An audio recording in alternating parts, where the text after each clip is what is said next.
Hey, y'all. Welcome to the channel. For those of you that are new, welcome to Birthing Bosses with Felicia. I am Boss Lady Fee, guys. Happy Wednesday to each and every one of you. I hope you're having a great day, guys. Listen, I wanted to get right on into what this video is about, or what I'm showing you guys. Here are some of the inexpensive gifts that I am working on for Mother's Day. When I go out to vend, I make sure that I have gifts at all different price points, okay? Not everybody is able to spend a lot of money, but at the same token, not everybody is broke either. So make sure that you have different gifts that will accommodate each and every budget that may come to your table. Well, not each and every, okay?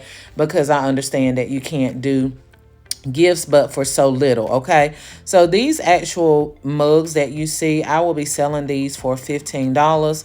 My total investment probably was not even $1 for the entire thing. Okay, so that's the way that I shop, and that's the way that I'm able to get the amount of money that I get. I mean, hey, you could even charge $20 for these, but these are just some little simple gifts. Like I said, I only spent less than $1 on them, so I'm gonna charge 15 for them.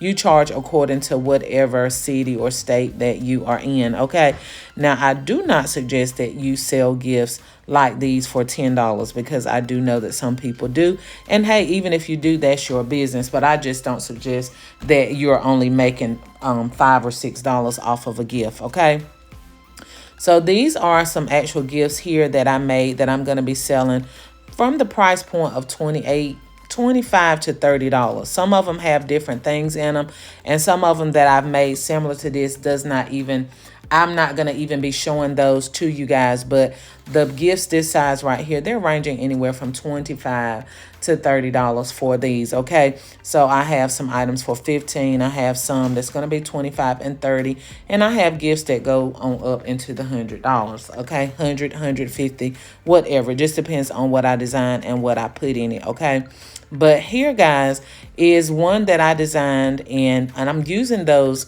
little shoes or little slippers that I got yesterday from Dollar General, guys. And those slippers are really flimsy. Okay, which is why I really didn't get a lot of them. But as I got home and thought about it, I was like, gosh, I should have went ahead and got a few more, as I always do when I buy stuff and don't buy as many as I think I should. When I get home, I think of what I can do with it and why I shouldn't. Most of the time, yeah, Boss Lady Fee does clear the shelves, but there are some times when I be like, I'll just wait, or I'll get that later. Well, it's not that big of a deal because of those slippers. I've seen those everywhere, guys, and most people are not even paying those any attention. So next week, I'm assuming they're going to be going to a penny. I'll get some then. Okay, and the perfume box that I just showed you guys, I got that from Roses.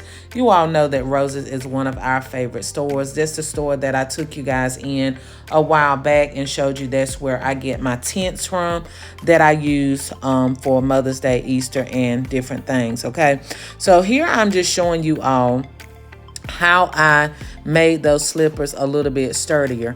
All I did was cut out a piece of cardboard, and it does not have to be the exact shape of the shoe. Just cut out a piece of cardboard, stuck it in the inside of the slipper, and then I used some of the tool that I got from Walmart. Y'all know that I got a whole bunch of that tool for $1, so I'm going to be using it for different things. So I put the cardboard in the shoe, and then I came back and stuffed it with tulle. Okay, so if you don't have tulle, guess what? It's no big deal. Put your cardboard in there like I'm doing, getting ready to do now, and then just stick you some gift tissue in there. Okay, I first stuffed it with newspaper. I put newspaper in there at first so that I didn't have to use so much of my tulle. Remember, whenever you're designing gift baskets or any type of business, you want to make sure that you're using as less of your product as possible. Okay, so I didn't want to stuff that whole little slipper with tulle. I used some newspaper to start off the stuffing, because of course you want it to be sturdy, so tulle is not gonna make it sturdy anyway. So I put the newspaper in, and then I came in and filled the bottom part of the cardboard that's showing right here. I filled that part with tulle. All right, so if you did get some of those little slippers, guys, put those slippers in some cardboard and some tulle, or some cardboard and gift tissue, and get it in your basket so that it does not look flimsy, okay? You don't want things to look cheap. You want them to look expensive, okay? And although they weren't expensive, and I mean, there's not but so much people gonna pay for slippers, at the same token, you want it to look its best while in your basket. So that's what I'm doing here, demonstrating to you guys what I did. I also, which is gonna be shown, I think I'm going to show it a little later in the video. But anyway, I wrapped up a piece of cardboard as I do so many times.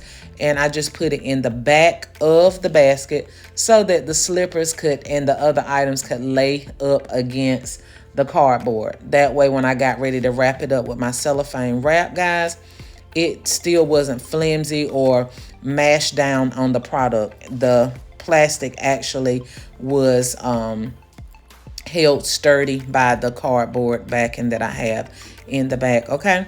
So anyway, that's pretty much what this video is about. I'm trying to make sure there's nothing else I need to tell you guys before I stop this voiceover.